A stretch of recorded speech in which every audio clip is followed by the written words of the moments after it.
자, 한번 보도록 하겠습니다. 임차권 등기 명령이요. 페이지 166이요. 페이지 166. 임차권 등기 명령이요.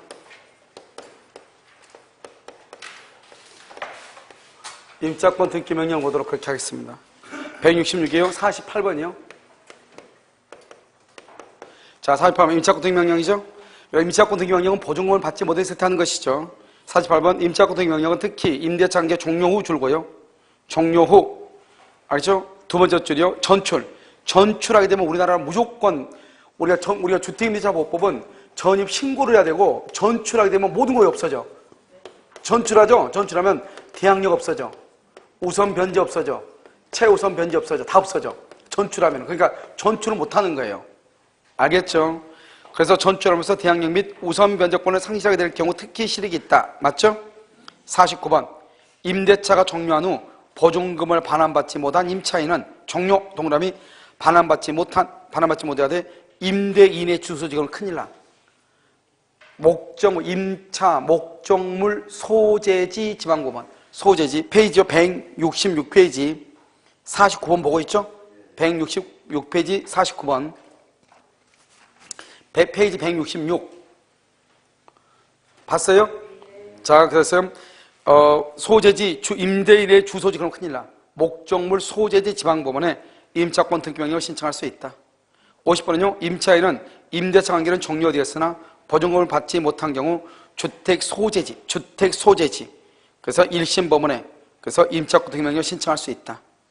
맞죠? 51번 임차권 등기 명령 집행에 의한 임차권 등기가 격려되면 임차인은 대항력을 취득하며 경매나 공매의 환가 등에서 후순위보다 우선하여 변제받을 권리도 취득한다. 이런 봐봐요. 우리가 이제 임차권 등기 명령이라고 하는 것이 이렇게 있는데, 이렇게 이제 여기서 일단 1월 1일 날 전입 신고를 하고 확정 일자를 받았어요. 그런데요, 임대차가 6월 1일 임대차가 종료가 됐어요. 종료가 됐는데 보증금은 안 준 거예요. 보증금 반환 안 하면 임차권 등기 명령을 신청을 해가지고 7월 1일 날 임차권 등기를 한다 이 말이죠.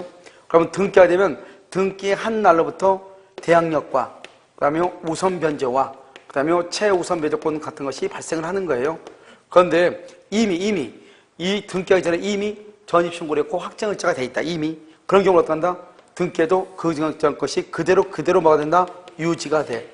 그러니까 그 전에 없었으면은 등기를 한 때부터 대항력, 우선 변제, 최우선 변제가 발생한다 이 말이죠. 맞는 말이죠, 원칙적으로요. 자, 52번은요. 임차권 등기 명령 집행에 의한 임차권 등기가 격려된 이후에 임차인이 대항력권을 상실했다. 대항력권을 상실. 그러면 등기를 하게 되면 전입할 필요가 없어. 상실했단 말은 전출 신고를 했다 이 말이죠. 전출 신고를 해도 대항력이 인정이 된다 이 말이죠. 왜 우리가 전입 신고를 하든지 또는 등기를 하든지 둘 중에 하나. 대항력권을 상실한 경우도 이미 취득한 대항력 우선 변제권을 상실한다 안 한다? 안 한다. 53번 임차권 등기 명령의 집행에 의한 임대차 등기가 격려가 되죠. 이는 우선 변제권이 있고 임차인이 등기 명령 이전에 취득한 대항력 및 우선 변제권을 뭐하지 않는다? 소멸하지 않는다. 이렇게 돼 있나요? 그래서 임차권 등기 명령의 집행에 의한 임차권 등기가 격려가 되죠. 그러면요 우선 변제권이 있고 그 다음에 이전에 동그라미 이전에 취득한 대항력과 우선 변제권은 그대로 유지돼 소멸하지 아니한다. 맞죠? 54번 임차권 등기 명령 집행에 의한 임차권 등기가 격려된 주택을 줄고요. 임차권 등기가 격려된 주택 거기서부터 그 이후에 임차인. 그런데 여러분요. 우리가 최우선 변제는 뭐라고 얘기하냐 이렇게 얘기해 봐. 자, 지금부터 최우선 변제권이란 말하죠. 최우선 변제권이란 말의 뜻은 뭐냐? 이것을 뭐란다? 소액 임차인이라고 그래. 소액 임차인. 이 사람을 뭐란다? 보증금 중 일정액이라고 얘기를 해. 이것을 뭐란다? 8조에 8조. 다 똑같은 말이에요. 1억 원 중에서 3,400까지 이 말이에요. 알겠죠? 그럼 여기서 보면 뭐냐면 우리가 임차권 등기가 되죠? 그러면 그 이후에 임차인은 보증금 중 일정액을 즉 최우선 변제를 받을 수는 있다 없다. 보증금 중 일정액을 우선하여 변제받을 권리가 없다. 옆줄 긋어. 그러나 우선 변제권은 행사할 수 있다. 최우선 변제권은 안 돼. 보증금 중 일정액을 뭐라 한다? 최우선 변제권이라고 그래. 최우선 변제는 안 되는데 뭐는 된다? 우선 변제권은 된다. 자, 65번.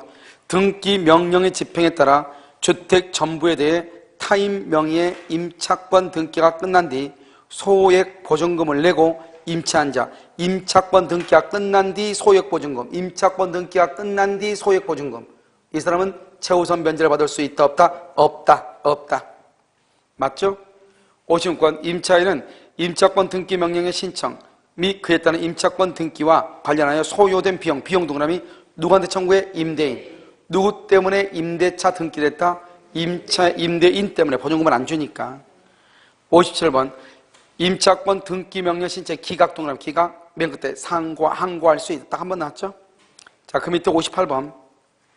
임차권은 임차주택에 대해서 경매가 이루어진 경우 경락에 의해서 소멸한다. 이런 임차권 줄거 봐 맨 앞에. 임차권은 여러분 뭐죠? 채권이죠?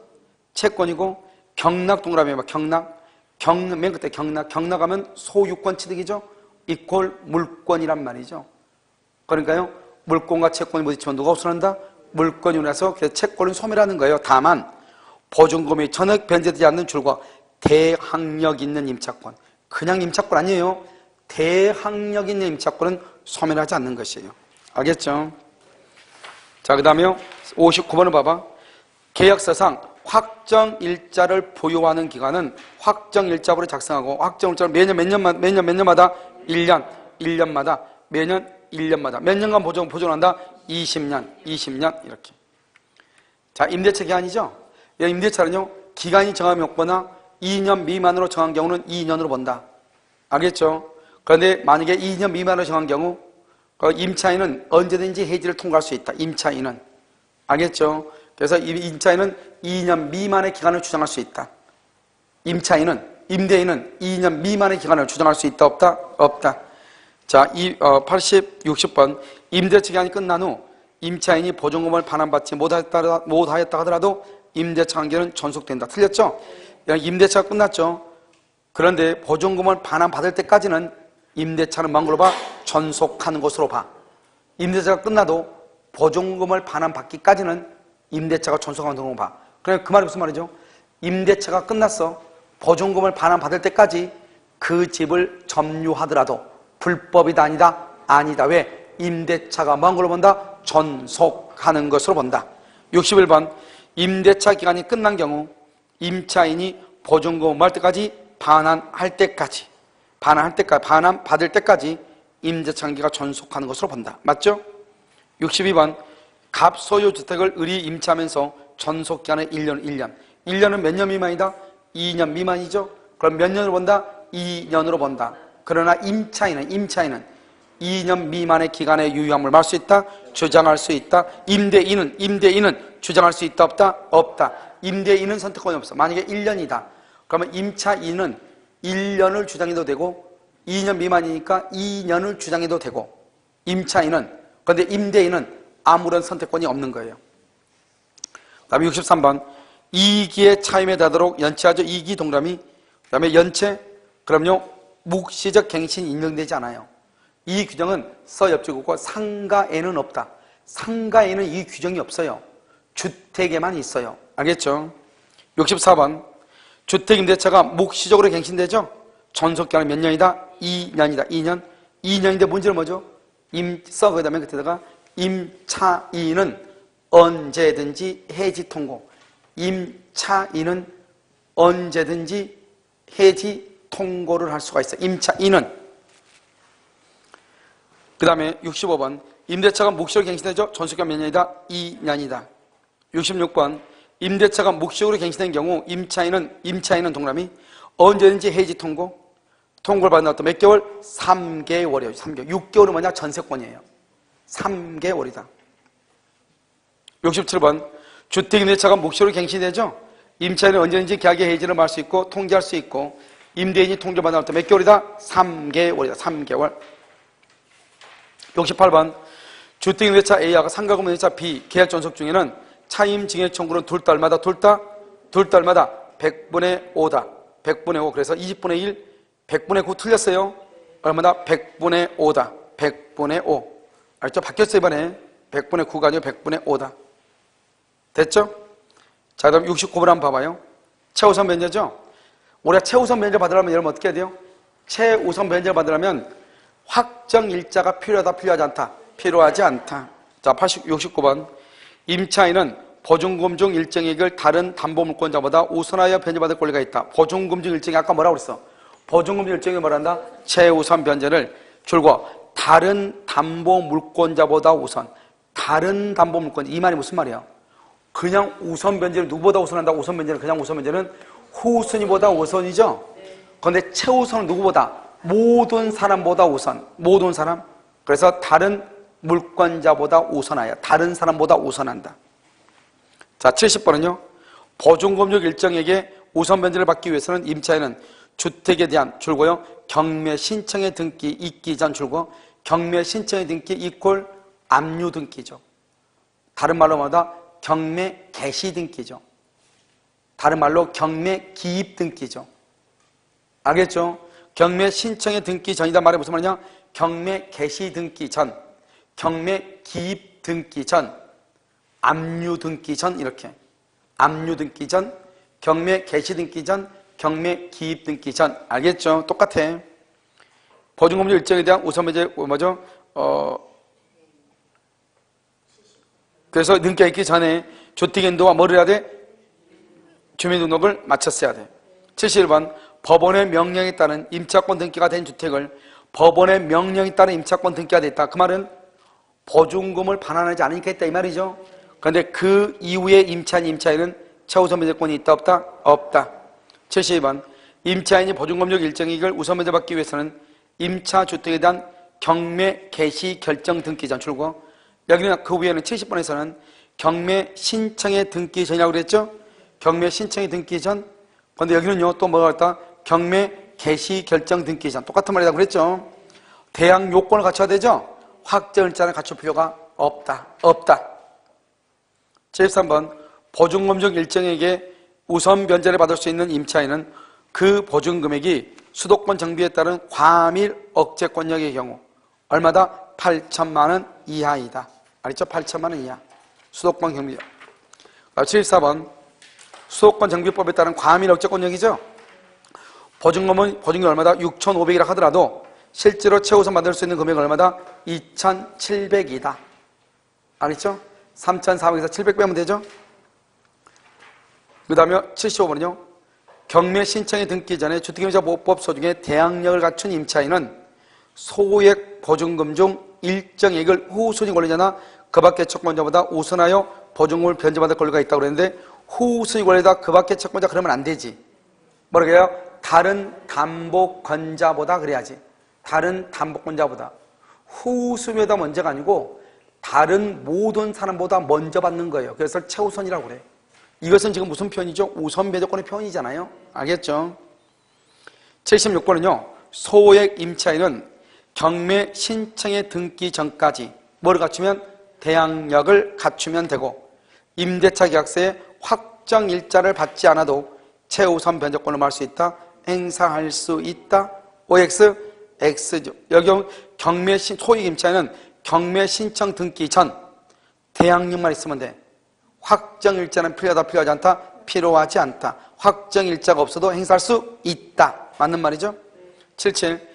임차인의 소유 보증금 중 일정에게 반환 청구권은 조세에서 동그라미 당해세에 우선한다. 우리가 뭐죠? 순서로 보면 뭐죠? 제일 먼저 저당권 실행비용, 제3취득자의 비용상환청구권, 그 다음에 최우선 변제권이죠? 그 다음에 당해세죠. 당해세. 그 다음에 우선 변제죠? 당해세에 우선한다. 이 말이죠. 78번. 대지에 관한 저당권 설정 후 지상 건물이 뭐가 됐다? 신축이 됐다. 여러분 뭐를 얘기하냐면 정부 시간에 우리가 이제 주택임대차의 경우는 주택임대차의 경우는 토지하고 건물의 경매대금 전부에서 우리 임차인이 우선 변제를 만나고 그랬죠? 그런데 문제는 뭐냐? 먼저 대지에다 먼저 저당권이 설정돼. 저당권이 우리 저당권이에요. 저당권이 2월 1일 저당이 되고 그러고 나서 이 갑이어 여기다가 건물을 짓고 갑이어 이것을 병한테 월세를 줬어. 건물을 임대차를 주택. 이런 경우는 먼저 대지에 저당권이 먼저 돼 있죠. 이 저당권자를 보호하기 위해서 원래 임차인은 주택에 대한 경매대금과 대지에 대한 경매대금 전부로부터 우선 변제를 받을 수 있다 이 말이죠. 임차인을 보호하기 위해서. 그런데 대지에 대해서 먼저 저당권 등기가 되어 있죠. 그런 경우는 이 대지에 대해서 먼저 저당권 등기가 되어 있다. 우선 변제를 받을 수가 있다 없다? 없다. 그래서 저당권자를 보호하기 위해서 우선 변제를 받을 수가 없다 이란 말이죠. 그래서 여러분 78번 보면 대지에 관한 저당권 설정 후 지상 건물에 신축한 경우 소유임차인은 대지에 매각되면서 우선 변제를 받을 수 없다. 틀렸죠? 79번 주택, 임차주택의 경매 시 주임법상의 대항 요건만을 갖춘 임차인은 매각대금에서 저당권자 기타 채권자보다 보증금을 우선 변제받을 권리가 없다. 이렇게 되어 있나요? 없다. 대항 요건만을 갖춘 임차인 줄거 봐. 이 대항 요건만을 갖춘 임차는 우선 변제 뭐죠? 받을 수가 없다고 그랬는데 이건 달라요. 봐봐. 우리가 대항 요건을 갖췄는데 대항 요건을 갖췄는데 소액이죠? 소액이면은 최우선 변제가 있잖아요. 최우선 변제. 그런데 만약에 대항 요건하고요. 그 다음에 확정 일자를 갖췄다. 그럼 뭐가 있다? 우선 변제가 있잖아요. 그런데 지금 여기는 확정 일자는 없고 대항 요건만 갖췄다고 그랬죠? 대항 요건만 갖춘 경우도 혹시나 소액이라고 하면 최우선 변제가 될 수 있죠. 그래, 틀린 거예요. 그래서. 알았죠? 우선 변제를 받을 수 있는 경우가 없다. 거기 줄고. 우선 변제 받을 권리가 없다. 틀렸다고. 써, 거기다가 소액일 경우, 소액. 최우선 변제를 받을 수 있다. 최우선 변제를 받을 수 있다. 소액일 경우, 소액. 최우선 변제를 받을 수 있다. 이 말이에요. 소액일 경우, 최우선 변제를 받을 수가 있다. 알겠죠? 그 다음에 80번은요. 근저당권이 설정된 사무실용 건물이 줄고요. 사무실용 건물이 주거용 건물로 용도 변경. 그 다음에 두 번째 소액 임차인은 맨 끝에 저당권자의 우선하에 변제받을 수 있다. 이게 무슨 말이냐? 여러분요, 우리가 주거용 건물은 어떤가? 주거용 건물. 우리는 주거용인지 아닌지는 공부상 용도로 따지는 것이 아니고 실제 용도로 따져. 그러니까 뭐냐? 처음에는 이게 모텔이 있단 말이죠. 모텔이니까 뭐죠? 모텔이니까 주거역, 상가였겠죠? 상가일 때요, 여기 의뢰한 사람이 근저당, 은행이요, 근저당을 잡았단 말이죠. 언제요?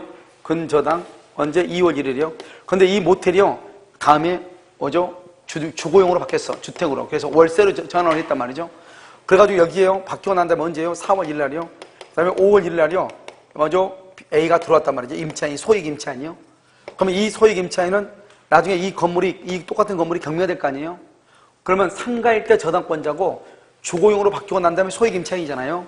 그러면 임차인은 임대차 계약을 체결할 당시 그 건물이 주거용 건물이면 되거든요. 내가 주거용 임대차 계약 체결할 당시에는 이게 뭐였어? 상가다 주거용이다? 주거용이었잖아요. 그러니까 이 사람은 최우선 변제를 받을 수 있어. 누구보다 먼저? 근저당권자보다 먼저. 알겠죠? 먼저 받을 수 있다. 용도 변경돼서 우선하에 변제받을 수 있다. 틀렸죠? 80번. 81번은요. 주택 임차보증금의 감액으로 소액 임차인에 해당하게 된 경우 특별한 사정이 없으면 소액 임차인을 소모할 수 있다. 보호받을 수 있다. 그런데 그러면 전 감액으로 주택임대보호법상 소액 임차인에 해당하게 된 경우 이렇게 돼 있죠? 앞에다 써봐 조금. 임대차 보증금의 감액으로 경매 개시 등기 전까지, 경매 기입 등기 전까지 말이죠.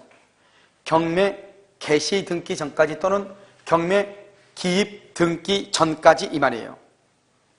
그 전까지 뭐다? 소액 임차인에 해당하죠. 그러면 최우선 변제를 받을 수 있다 이란 말이에요. 82번 주택 임차인의 우선 변제권은 대지의 환가 대금에는 미친다 미치지 않는다? 미치지 않는다. 대지의 환가 대금에서는 미치지 않아요. 아니요. 뭐죠? 임차 우선 변제권 미친다.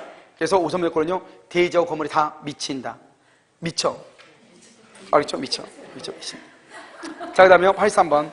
83번 이제 이건 뭐냐면 이것은 뭐죠? 사실혼 배우자요. 이제 우리가요 그 질문상에 보니까요 어떤 분이 도시 첩이 뭐냐고 물어봤더라고요. 첩이 뭐냐 이렇게 물어봤더라고요. 그래서요 대답을요 어떻게 적나라하게 할 수는 없고 그래서 간단히 썼거든요. 간단히 썼는데 첩이란 게 뭔가 지금부터 설명을 해. 부부가 있고 그 다음에 사실혼 배우자가 있죠. 사실혼 배우자가 있고 첩이 있고 그 다음에 애인이 있어요. 애인. 그래서 여기까지는 법에서 보호해. 여기는 법에서 보호해. 법에서 보호를 해. 첩은요 법에서 보호하지 않아요. A는요, 법의 영역이 아니에요. 알겠죠? 법의 영역이 아니라고. 알겠죠? 자, 그럼 봐. 이제, 여기 부부는 뭐냐? 부부는 혼인의 의사. 혼인 의사를 가지고, 뭐죠? 동거 의사죠? 동거. 그냥 혼인 의사라고 해서 동거요. 동거의 의사를 가지고 전입신고를 했다. 혼인 신고를 해야 돼요. 혼인 신고. 얘는요, 사실혼 배우자는요, 혼인의 의사는 있어. 동거 의사는 있는데요. 단지 신고만 안 돼 있고 같이 사는 거. 그래서 매일 자, 매일 같이, 여기도 매일 같이 자. 같이 자는데 혼인 의사가 있는데 신고만 안 된 거예요. 그럼 뭐죠? 예를 들어서 여러분 이런 경우 있잖아요. 거기에 뭐죠? 예를 들어서 어머니가 먼저 돌아가셨는데 자식들이요, 어머니 빈자리를 다른 사람으로 아버지가 혼자 계시니까 같이 사는 건 좋은데 혼인신고까지는 아니다. 우리 호적에 다른 사람 오르는 것은 원치 않는다. 이럴 수 있잖아요. 또는 어린아이가 있어가지고 이 어린아이들 나중에 성장했을 때 뭐가 문제가 되냐. 이러면 자기 와이프가 빨리 죽은 경우 있잖아요. 그런 경우 뭐죠? 가태로 물 때 물더라도 이거 안 한 사람이 있어요. 사망신고 안 한 사람이 있어요. 사망신고하고 그냥 놔두는 거예요. 애들이 결혼할 때까지. 사망신고하지 않고 그냥 놔두는 거예요. 가태로 처분해야 되면 안 되니까. 그냥 끝까지 놔두는 거죠. 알죠? 애들이 결혼식 다 할 때까지. 그러니까 애들이 이런 거 숨참하니까, 특히 여자아이 있고 그럴 때는 되게 또 상처가 될 수 있고 그러니까. 그런데 어떻게 한다? 살기는 다른 사람하고 살죠. 무슨 말인지 알겠죠? 그러면서 혼인신고만 안 되고 매일 함께, 이 말이죠. 첩은요, 혼인의 의사가 없는 것들이에요. 혼인신고도 안 된 것들이에요. 매일 뒤집어 자는 거예요. 이걸 우리 먼저 그걸 첩이라고 하는 거예요. 무슨 말인지 알겠죠? 이걸 첩이라고 그래요. 그냥 이걸요, 설명을 해가지고 해줘야 되는데요. 그걸 어떻게 할 방법이 없더라고요. 그래가지고요, 적당히 썼단 말이죠. A는요, 당연히 혼인의 의사 없죠. 당연히 혼인신고 안 했죠. 매일 아니죠. A는 가끔. 말이 다르죠. 가끔. 말이 달라. 알죠? 이걸 A라고 그래요. 그러니까 A는요, 보호 영역이 아니다? 아니에요. 그러니까 여러분요, 어떤 사람들 오면 자기가 뭐 하면은요, 계속 뭐라 하냐, 혹시 첩인가 이렇게 해가지고요, 막 여자들 같은 경우는 숨는 경우가 있단 말이죠. 그건 아니죠. 여러분요, 되도록이면 애인 쪽으로 가세요. 그러면요, 법적으로요, 양심적으로 꼴릴 건 없잖아요. 알겠죠? 네, 그럴게요. 네, 아주 좋아요. 자, 그다음에 이제 83번 보세요. 그러니까 봐봐. 여기 사시혼 배우자 있죠. 봐봐. 사시혼 배우자 있죠. 사시혼 배우자인데 뭐냐면 여기서 뭐냐면 상속인이 있을 때 문제가 돼요. 상속인이 있냐 없냐 이게 문제가 돼요. 상속인이 있으면은 없으면요, 당연히 사시혼 배우자가요, 그 사람의 모든 것을 다, 여기서 말하는 것은 임대차에 관한 것만 갖는 거예요. 그런데요, 상속인이 있다? 그러면 가정공동생활을 했느냐 안 했느냐, 가정공동생활을 했느냐 안 했느냐, 했다? 그러면 상속인이 가져가요. 안 했다? 그럼 아주 골치 아파. 몇 촌 이내? 2촌 이내 친족하고 사실혼 배우자가 같이 가져가요. 2촌, 4촌 아니에요. 만약 가정공동생활을 하면은요, 상속인이 다 가져가요. 그러니까 사실혼 배우자는 한 분도 못 가져가. 그런데 사실혼 배우자가 인정되는 것들이 몇 가지가 있어요. 군인연금법이라고 하는 게 있거든요. 군인연금법에서 사실혼 배우자한테요, 연금이 지급되는 것을 인정을 해요. 아마 그것은 내 생각인데 군인들의 좀 특수한 그런 것이 있어서 그런 것이 아닌가. 군인들이 너무 막 이사를 많이 다니고 그러다 보니까 의외로 이혼율도 있고 이렇게 해서 아마 그런 것이 아닌가 싶기도 한데, 아무튼 군인연금법에서 사실혼 배우자를 인정을 해요. 그것 빼고는 직접적으로 인정하는 경우는 드물고요. 국민연금법에 있죠. 국민연금법에서 사실혼 배우자임을 확인을 하면은 사실혼 배우자가 살았던 일방 배우자 있죠. 일방 배우자가 받은 연금 있죠. 연금, 국민연금. 연금의 60인지 40%를 받을 수 있어요. 그걸 받으려면 상대방 배우자 측에서, 그 가족들 있죠. 상대방 배우자 측에서 2명 이상의 증인이 그것을 예스를 해줘야 돼요. 그리고 만약에 예를 들어서 A란 남편하고 이 사실혼 배우자 여자가 같이 살다가 남편이 죽었단 말이에요. 사실혼 배우자가. 그럼 사실혼 배우자의 자녀들 중에서 2사람이 예스를 해줘야 돼요. 그 자녀가 없다? 그러면 그 사람이요, 형님이라든가 동생이라든가 이런 가족들이요, 예스를 해줘야 돼요. 그걸 인정을 해줘. 그러니까 사실혼 배우자가 맞다. 그걸 인정을 해주면 그 사람이요, 그 전 사람 배우자가 받은 것에 정확하게 모르겠어요. 40 아니면 60인데요. 정확하게 모르겠네요. 그 받을 수 있는 금액에요, 일부를요, 내가 받을 수 있는 것이에요. 무슨 말인지 알겠죠? 그러니까 여러분요, 예를 들어서 공직에 계시다가 그러다가 사망했다. 근데 사실혼 배우자다. 그러면 그 사람들이 받을 수 있는 연금액이 좀 꽤 될 거 아니에요? 그러니까 그 연금액 되면 예를 들어서 뭐 배우면 200이나 300 정도 된다. 200이라고 해봐. 그래도 40이면 248이면 80만 원이고 60%면 60% 얼마죠? 120만 원 정도 받는 거잖아요. 그러니까 꽤 되는 양이에요. 알겠죠? 그러니까 그것을요 국민연금법에서 인정을 하는데 보통 국민연금법에 그런 제도가 있는데 모르는 사람들이 많더라고요. 그걸 모르는 사람. 왜? 굳이 국가에서 그걸 공지한다 안 한다. 안 해. 왜? 나갈 돈을 왜 이거 알려주겠어요? 내가 스스로 알아야 되는 거예요. 근데 군인연금법에서는 그것을 인정하고 있다. 내가 정확하게 들었거든요. 사실 보지는 않았어요. 보지는 않았는데 군인이죠, 군인. 군인의 경우는 인정한다. 그래서 이제 그때 이제 얘기를 들었을 때, 아, 군인들 어떤 특수한 사정 때문에 그런가? 이런 생각을 했죠. 그러니까, 그러고 나서 우리 주택임자 보호법이 나와 있는 거. 주택임자 보호법. 상관은 또 없어요. 주택임자 보호법에 사실혼 배우자 인정하고 있다. 이 말이죠. 무슨 말인지 알겠죠, 지금? 그런데 참 애매하죠? 상속인이 없어야 돼요. 상속인이 없는 사람이면 그 남자가 이상한 남자잖아요. 알겠죠? 자식이 없다. 이 말이잖아요. 그러니까요, 여기 상속인이 있단 말이에요. 대부분은요. 그럼 대부분 있으면 가정 공동생활이라면 같이 살면은 그 사람이 해요. 같이 살지 않았을 때만. 알겠죠? 이렇게 약간 애매하죠? 자, 봐보세요. 홀로 생활하는. 이 말이죠. 홀로. 주택 임차인이 사망하죠? 그 상속인은 임차인과 가정 공동생활을 하지 않고 있었더라도 임차인의 권리와 의무를 승계한다. 이래 돼 있나요? 자, 봐봐. 홀로 생활하던 임차인이 사망했죠. 그러면 그 상속인은 임차인과 가정 공동생활을 하고 있지 않더라도 임차인의 권리와 의무를 승계한다. 맞아요? 진짜 웃긴 말이죠. 여기 봐봐. 사실혼 배우자는 말이 나와 안 나와? 그러니까 아버지하고 자식하고 따로서 산다 이 말 아니에요. 아버지가 사망했으니까 아들이 상속하지 뭐래요. 너무나 이건 법률 상식이에요. 상속이에요. 아무 말도 아니에요. 84는요. 임차 주택에서 가정 공동생활하던 사실혼 배우자는 임차인의 사망 후 몇 개월이네? 1개월. 임대인에게 반대 의사를 표시해야 돼요. 알겠죠? 그럼요, 봐봐요. 3개월, 1개월이에요. 틀렸어요? 이런 봐봐. 우리가 이러면 사실혼 배우자는 재산 상속은 못 받아. 법률 상속은 못 받아. 그러니까 사실혼 배우자는 혼인신고 안 됐으면 상속 없어요. 그런데 여기서 말하는 것은 뭘 상속받냐? 임대차에 관한 것만. 그러니까 만약에 보증금이 1,000만 원인데 월세가 100만 원씩인데 월세를 2번 밀렸다 이 말이죠. 그럼 보증금 1,000만 원에서 월세 2달 것 빼. 그걸 얼마 남죠? 800 남죠? 그 800에 대해서만 내가 상속하고 이 사람이 또 다른 재산이 있을 거 아니에요? 그런 다른 재산이 있는데 상속인이 없어. 그러면 그건 다 국가로 가는 거예요.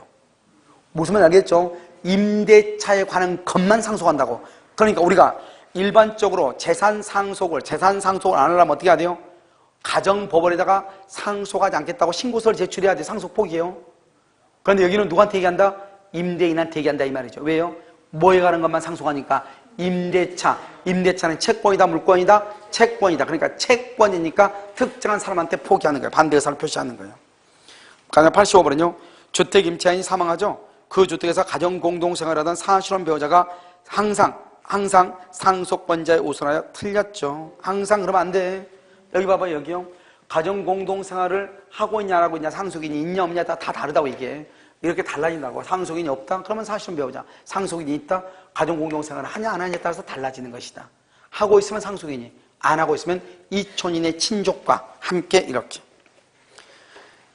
그 다음에 86번. 주택 임차인이 사망하죠. 그 주택에서 가정 공동생활을 하던 사실혼 배우자는 사촌이 아니죠. 몇 촌? 2촌이다. 주택 임차권은요, 뭐 할 수 있다? 상속할 수 있다. 왜요? 임차권도 재산권으로 상속할 수 있다. 88은요, 다른 특별한 규정이 없는 한 미등기 주택에 대해서도 미등기, 아니면 무허가 미등기 얘기했죠? 상속될 수 있다 없다? 있다. 자, 89번은요, 주택의 전부를 일시적으로 사용, 일시적으로 사용이죠? 그럴 때는요, 주택임차 보호법이 적용되지 않아요. 일시 사용자 임대차는 적용되지 않아요.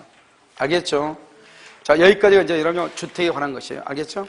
그래서 뒤에요. 지금 여기 있는 것은 뭐냐면, 주택임차 분쟁 조정위원회죠? 아직 우리 시험에 안 나왔단 말이죠. 그래서 이것은요, 그럼 법정을 한번 살펴봐야 돼요. 여기까지가 주택임대차. 잠깐 쉬도록 그렇게 하겠습니다. 몇 시?